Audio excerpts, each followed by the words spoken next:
ini ya, kita ini kan mengadopsi prinsip demokrasi. Di dalam demokrasi itu setiap 5 tahun sekali itu kita melakukan proses pemilihan umum dan pilpres. Sebetulnya apa sih fungsinya ini pemilihan umum tiap 5 tahun itu? Sebenarnya gini Ref, kalau dibuat analogi ya Ref ya. Kita ini berangkat dari titik nol menuju tujuan bernegara. Tujuan bernegara kita itu tertulis dalam pembukaan Undang-Undang Dasar 45. Di situ. Dan itu yang sering saya ulang-ulang. Itu kan kesana. Kita ini untuk apa? Melindungi, mencerdaskan, memajukan kesejahteraan umum kan gitu. Terlibat dunia. Agar apa? Agar ujungnya itu tercapai keadilan sosial bagi seluruh Indonesia. Oke? Jadi dalam perjalanan menuju ke sana itu seperti sebuah perjalanan pecinta alam itu. Mendaki. Ya pendakian, cross country lewat itu. Kita setiap 1 kilometer kita berhenti sebentar. Kalibrasi. Menyocokkan apakah posisi kita dari titik awal menuju tujuan itu masih lempeng nih. Kemudian arah itu diperbaiki. Dilempangkan 5 tahun kita kalibrasi lagi. 5 tahun kita kalibrasi lagi. Dan ketika 5 tahun itu, yuk ketua rombongannya siapa yang kita tentukan untuk etapa kedua, etapa ketiga. Jadi setiap waktu kita itu merujuk kepada sebuah tujuan akhir. Nah, kira-kira gitu. Jadi ketika kita di 2009 ada pemilu, 2014, 2019, ini nanti 2024. Itu bukan semata-mata melihat etapa 5 tahun terakhir. Ini adalah sebuah garis panjang menuju keadilan sosial. Kan cita-citanya itu. Jadi ketika setiap etapa selalu muncul hal-hal yang harus diteruskan, ada hal yang harus dikoreksi, lalu ada hal yang harus dihentikan, dan ada hal baru yang dibawa. Selalu 4 itu. Jadi kalau IKN tadi yang diapakan? Saya termasuk Refli ini kita kerjakan di Jakarta itu. Termasuk ketika kita mulai bertugas, lihat apa yang kemarin sudah dilakukan. Lalu dikaji mana yang harus dikerjakan, mana harus dikoreksi, mana harus ditambahkan, mana yang tidak perlu diteruskan lagi. Jadi sederhananya kita ingin agar apa yang sudah dikerjakan itu memberikan manfaat sebesar-besarnya untuk warga Indonesia. Kan gitu ya, Ref? Nah, saya sederhana hari ini sih, lihat aja selama itu ada aturan perundangannya, siapapun pejabat negara harus melaksanakan. Selama ada peraturan perundangannya. Jadi tidak bisa kita selera kita gitu, saja. Nah, keputusan itu harus dihormati. Jadi ketika kita adapun nanti konstelasi politik berubah, lain persoalan. Makanya kalau ditanya sekarang, dan itu buktinya apa di Jakarta? Di Jakarta, saya lagi pakai rekam jejak nih. Rekam jejaknya itu bukan asal ganti orang, bukan asal berhentikan program, tidak. Dan yang namanya di pemerintahan itu selalu ada 2 C. Change and continuity. Tidak bisa hanya 1 C, hanya change saja atau hanya continuity saja. Luar biasa ya. Pokoknya paham lah ya. Kira-kira artinya ya nantilah IKN nanti kita dievaluasi lagi apakah akan change apa continuity, kira-kira begitulah ya. Apapun kan nggak ada yang tidak bisa diubah ya di dunia ini kan. Ini ada yang soal demokrasi ini, ada bilang bagaimana ini bicara wakil presiden ya, tapi kita iseng-iseng bikin polling aja ya, bikin polling tapi tidak mau menyudutkan beliau. Menurut sobat era sekalian, yang menjadi wakil presiden itu baiknya dari parpol atau non parpol, itu aja ya. Jadi pollingnya itu aja ya, baik dari parpol. Nanti kita lihat aspirasi terbesarnya di mana. Kemudian proses elektoral itu harus dijaga. jangan sampai electoral proses ini sampai terganggu. Dan kualitas proses elektoral ini harus makin hari makin meningkat. Jadi kalau bicara dari dulu kan bicara jurdil ya, jujur, adil, ya itu harus makin hari makin lebih baik. Nah, saya melihat kemampuan kita menyelenggarakan proses elektoral ini berjalan baik. Tinggal masalah kejujuran, masalah pelaksanaan yang bersih, tertib. Nah, ini yang harus terus ditingkatkan. Kemudian yang kedua adalah kebebasan di dalam berekspresi. Kebebasan berekspresi ini harus dijaga. Ini Ref, saya pakai rekam jejak lagi Ref. Jadi kalau ditanya Pak Anies, nah tadi kan lagu-lagu juga ada tuh mengkritik dianggap apa tuh lagunya tadi? Aku bilang ini kritik, kau bilang berita bohong. Aku bilang ini kritik, ujaran kebencian. Ya, kau tuduhkan. Aku bilang ini kritik, kau katakan penghinaan. Apa lente? Iya, semua. Nah, yang bikin saya kan? Oke. Kan yang bikin saya. Semua syair lagu yang bikin saya. Ya, pantas, bagus itu lagu. Jadi dari kata tadi aja, Ref ya. Saya lagi-lagi kita ingin demokrasi kita baik, tapi itu dibuktikan dengan komitmen, bukan dengan statement. Demokrasi itu dibuktikan dengan komitmen, bukan dengan statement.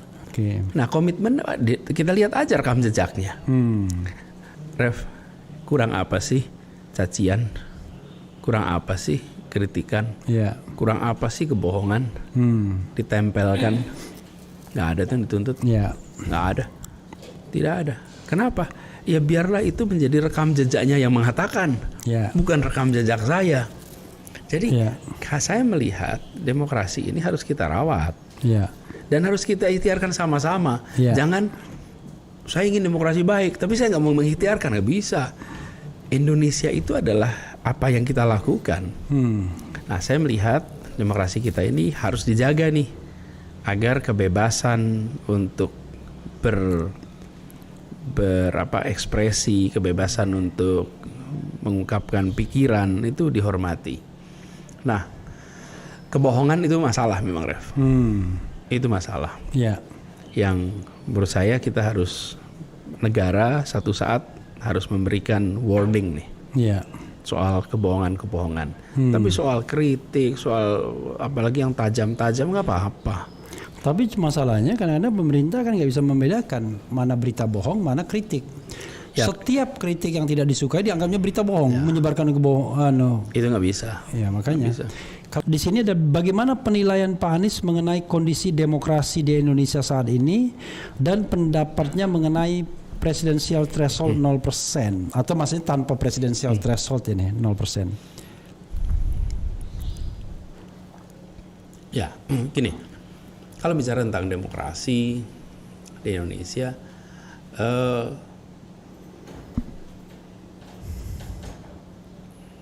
saya sih nggak khawatir dihina orang, dimaki orang biasa. Tapi yang khawatir itu kalau dipidanakan. Dan so easy.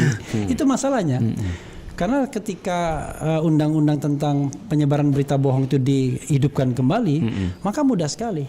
Kalau kita tidak kita tidak mau informasi, kita adukan saja menyebarkan berita bohong. Itu kebohongan. Iya, yang paling lucu statistik, cara baca statistik itu dibilang menyebarkan kebohongan. Pernah masa begitu? sih?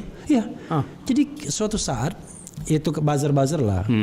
Greenpeace ini menyebarkan statistik tentang deforestasi. Kalau kita bicara deforestasi kan kita bicara dua masa. Kalau masa sekian, sekian misalnya ini, zaman X 2, zaman Y 1. 2 ini belum diselesaikan, berarti kan masih 3 masalahnya. Kan begitu. Maka orang bicara dengan angka kumulatif, dia akan bilang meningkat deforestasi, kan begitu. Dari 2 menjadi 3. Tapi itu dianggap menyebarkan berita bohong karena buktinya statistiknya ini cuma 1. Padahal yang sebelum emang itu nggak mau diselesaikan. Masalah. Jadi, ya. Bayangkan yang begitu diadukan menyebarkan berita. Tidak itu aja, mimpi bertemu Rasul. Lalu orang yang mimpi itu bilang Gimana, Beh? Waktu diperiksa, ya saya bilang aja, saya nggak bawa handphone waktu mimpi. Jadi saya nggak sempat mutu. Iya, tapi ini apa itu bisa apa ya? Matinya akal sehat gitu. Ya kita harus akal sehat dipakai. Jadi ketika kita bicara tuntutan dan lain-lain, ya ada akal sehat lah di situ. Iya sebenarnya. Tapi persoalan terbesar kan, nah kita agak jadi mulai merambat juga. Persoalan terbesarnya adalah kalau misalnya law enforcernya itu berpihak gitu, punya agenda sendiri, itu berat, ya kan? Ya. Padahal dia kan harusnya netral kan? Ya. Jadi dia netral dari apapun, dia cuma bicara tentang law enforcement saja, penegakan hukum saja. Ya. Nah itu gitu. Arah, jadi itu harus diberikan arah gitu.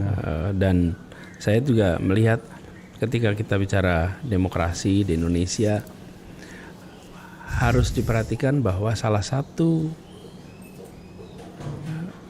alasan mengapa sistem ini itu menarik untuk dipertahankan karena dia membatasi kekuasaan. Lebarnya dibatasi, panjangnya dibatasi. Lebarnya dengan ada division of power. Kemudian panjangnya dibatasi dengan durasi. Kan kekuasaan pramodern. Durasi dan berapa kali? Ya durasi itu kan berapa kali itu.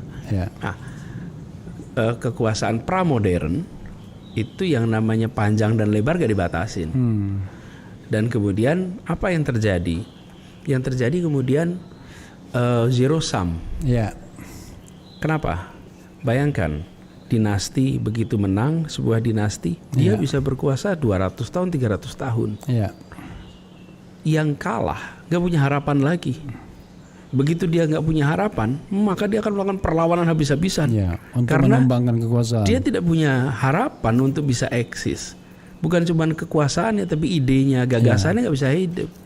Nah, yang menang dalam situasi ini kalau gak saya habisin lawannya, maka dia akan menghabisi saya. Tapi begitu kekuasaan itu ada pembagiannya, pembagian kekuasaan, ada legislatif, eksekutif, judikatif, kemudian ada tenggat waktunya. Maka bila hari ini gagasan dia belum berhasil, belum dipilih sama rakyat, nunggu dah 5 tahun lagi. Dia ikut kontestasi lagi, bawa lagi tuh gagasannya, rencananya. Jadi itu membuat dinamika ide gagasan itu menjadi peaceful. Ada channelnya jadi. Karena yang kalah pun tahu bahwa 5 tahun lagi saya bisa membawa ide ini lagi. Tapi kalau kekuasaan itu tidak dibatasi, yang kalah habis itu bikin pasukan bawah tanah melawan. Kenapa nggak ada masa depan kok untuk bertukar ini? Itulah kenapa ada pembatasan ini semua. Supaya kita memiliki ruang agar perbedaan yang pasti ada di masyarakat, perbedaan gagasan, perbedaan kepentingan, itu dikelola lewat mekanisme yang damai. Itu sebabnya kita punya sistem seperti ini. Nah, sejauh ini Indonesia dibandingkan negara-negara lain, kita yang mengalami demokratisasi itu secara umum kita baik, tapi kualitasnya harus terus-menerus ditingkatkan.